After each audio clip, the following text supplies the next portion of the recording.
So I have a confession to make. Now, I've been drooling over the Benchmade Mini Adamas that I bought with a 50% off coupon a buddy gave me.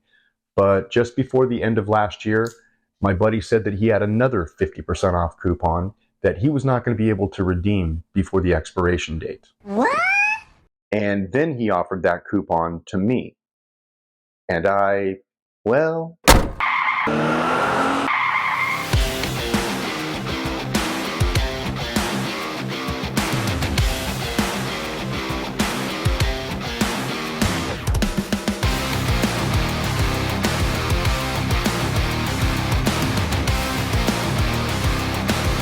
Welcome back to RBB. Today we're looking at a classic in the Benchmade lineup, the Osborne 940-1.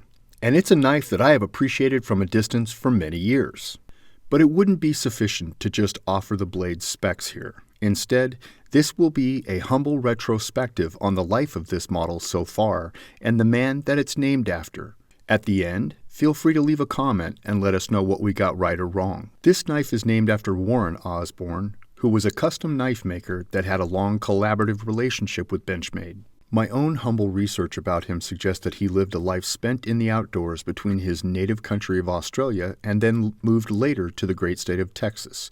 He was known to be a ranch hand and avid outdoorsman wherever he lived. Now, with that said, it's not hard to imagine that qualities needed in a pocket knife would be as important to him as would be his hat and boots. You see, while a large fixed-blade knife would undoubtedly be around to baton kindling for a fire, the pocket knife would need to be there for the detail work, things like slicing an apple, scoring a notch on a stick, spreading butter on a biscuit, or 1,000 other smaller tasks that crop up in the field. Growing up in that environment and then becoming a knife maker, you probably have a few ideas on what people would want from their blade. It's interesting to note that Mr. Osborne even competed in knife cutting competitions that he made his own blades for. Now, it's been 24 years since Benchmade introduced the Osborne knife at Blade Show in the year 2000.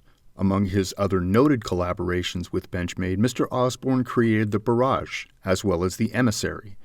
But it's been the one which carried his namesake that has captured thousands of fans since it first came out. The Benchmade Osborne 940 was a serious contender right out of the gate. Originally released with aluminum scales and an S30V steel blade, that same model is still available today. In fact, that was the version I had hoped to get at the factory, but they were already sold out. No worries though, the Osborne 940-1 I picked up comes with carbon fiber scales and an S90V blade. As a super steel, S90V has been a darling of knife makers since its release back in 1995. However, due to the difficulties in grinding and finishing, it was more often considered a premium steel held back for limited edition models. S90V's hardness is considered very good, and on the toughness/edge retention balance, which tend to be two opposite sides of the same coin, the S90V also keeps very good ratings in this area compared to other super steels.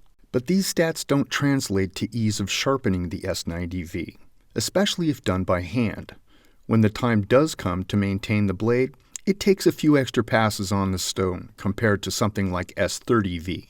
And while S90V is considered a stainless steel, its corrosion resistance only scores as middle of the road when compared to a few other steels at the extreme. Overall, the Osborne is a surprisingly lightweight knife. In addition, it is nimble in the hand and is roommate friendly in the pocket.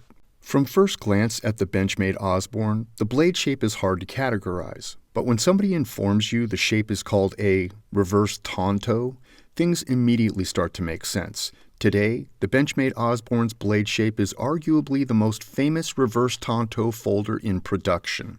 As well, the handle thickness of the Osborne is surprisingly thin. This means that the knife works well both in the field and around the office. Now for some unflattering news. When I picked up my Osborne 940-1 from the factory, the blade alignment in the hand was not correct, so it took a hot minute to realign and get things straightened out. The edge also was not hair-shaving sharp, so I took about 5 minutes on the stone and got it where I like them.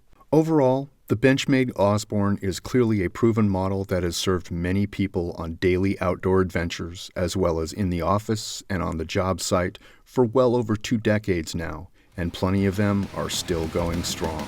If you have any questions or comments, leave them down below.